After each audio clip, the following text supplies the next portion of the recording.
assembly script. The assembly script SDK was actually written by Yuval here, and it supports all of these platforms, which is why they all come up in one line. This has been growing over time, so we might have to think a little bit more about how we display this if it keeps growing going forward. But anyway, we're going to pick this and yeah, like you mentioned, now that it's merged upstream, the pace will really slow down. So yeah. Absolutely, yeah. We expect it to be much more stable. And I think the latest that we have right now is the version 0.2.1 from upstream. So we've created a filter, and I'm just going to pop this open in VS Code and bump this up a few hundred different ways. So you can see this is kind of like your React Create app or ng-new, if you're familiar with those kind of tools. We've just bootstrapped a new project for you, and this project represents a filter. So you've got all your dependencies, you got like your basic git ignore, you've got all the things that you need to build and deploy this fella right here.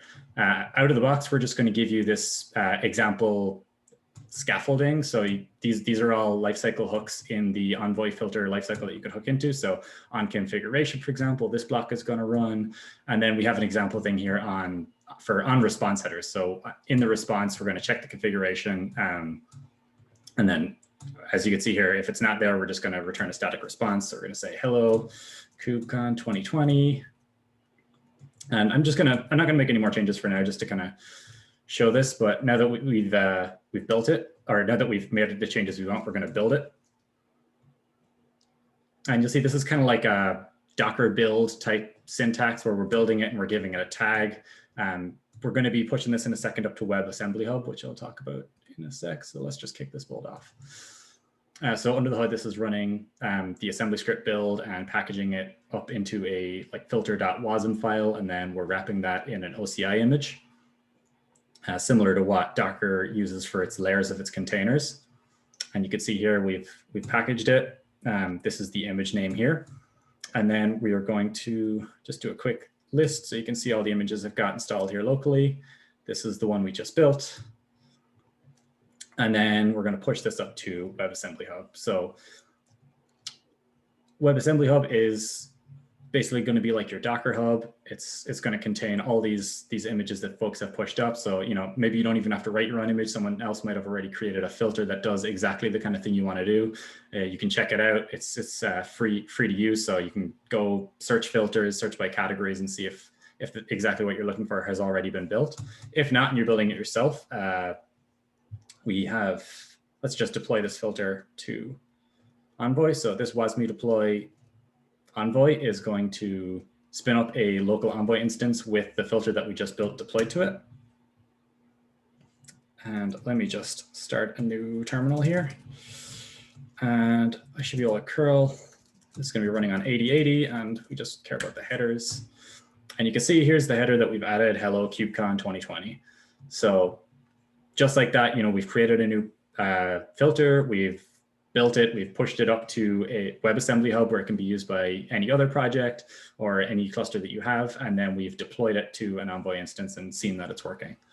Now, for reference, if you're just trying to build your own filter in Envoy, just the build alone, let alone the actual writing code part, that could take upwards of 20 minutes on modern hardware. So this is just much quicker iteration, and it's a lot easier to deploy. Yeah, similar to deploy Envoy, we can also deploy to Istio and Gloo, our API gateway that supports WebAssembly.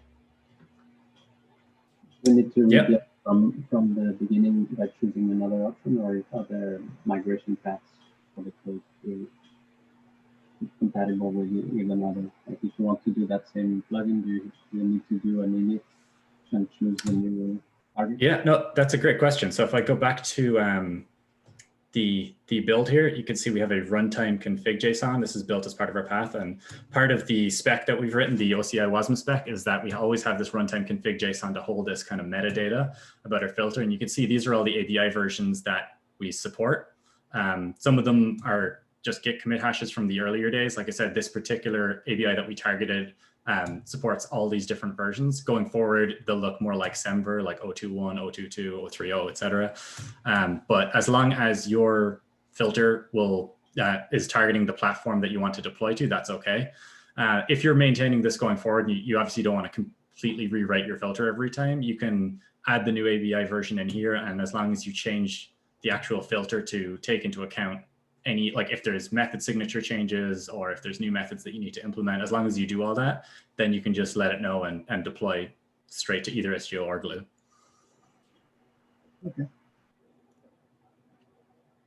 So yeah, that's pretty much my demo, short and sweet. But Yuval, did you have anything else you wanted to add or show?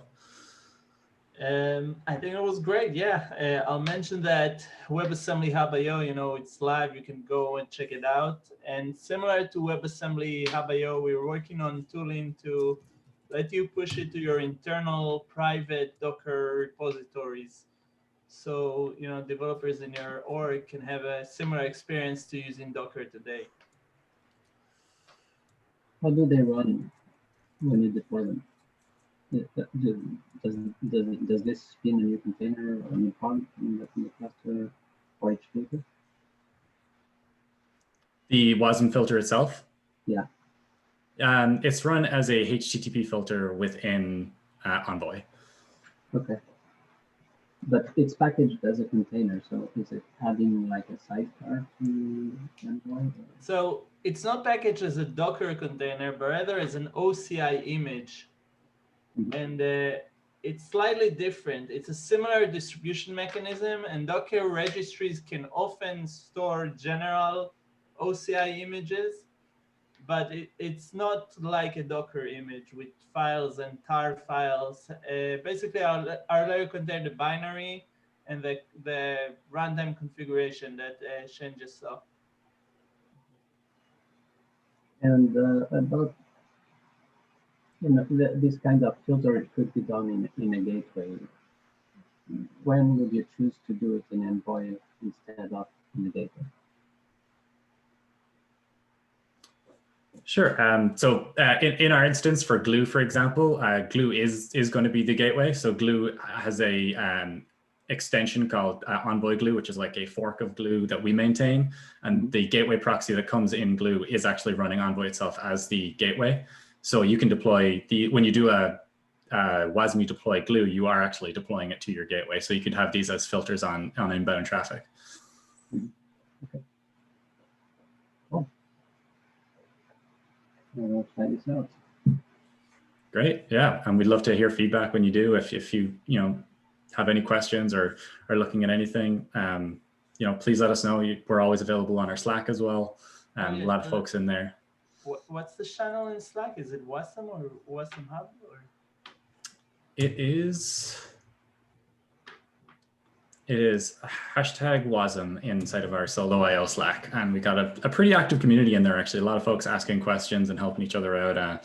Obviously a lot of this WebAssembly stuff is very new to almost everyone. So it's great to see the community all kind of working together to solve a lot of common use cases.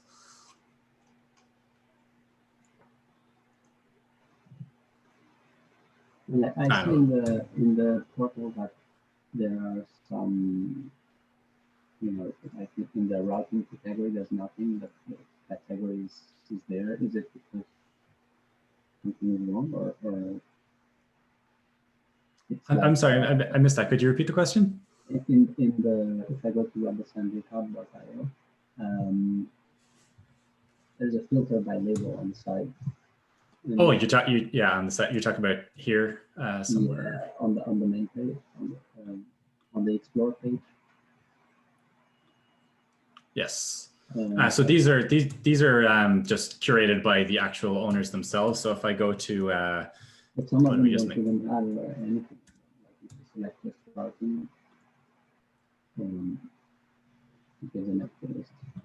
I was wondering if it's a bug or if it's. We know that there will be filters for routing, but there is none so far. Yeah, it absolutely. There's a lot of people haven't been using the labeling and tagging as explicitly just yet. So there's a lot of filters on here that just folks haven't come onto WebAssembly Hub and just done this kind of like labeling and tagging. Similarly, like you can see here by default, you have to come in and add an overview. Okay, that doesn't mean that there isn't any routing related filter. Correct. Yeah. Yeah. Under the hood, like this is just completely optional, like metadata to help discoverability of your filters. But if you're just pushing something up and you don't go to the effort of tagging it, you're not necessarily.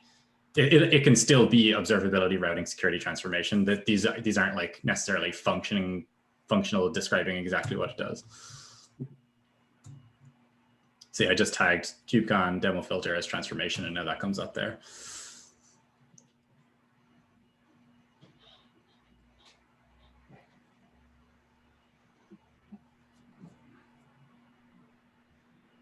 Is there any curated list, or is it just everything?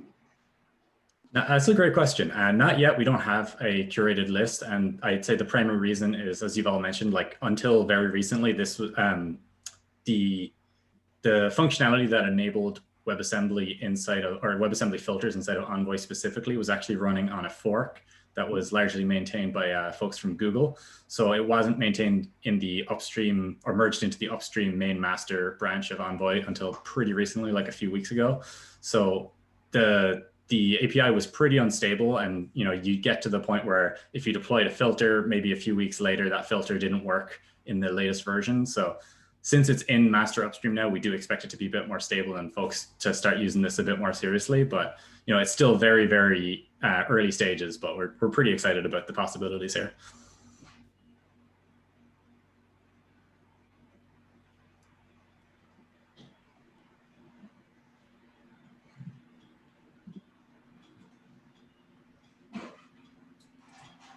Are there any blog posts about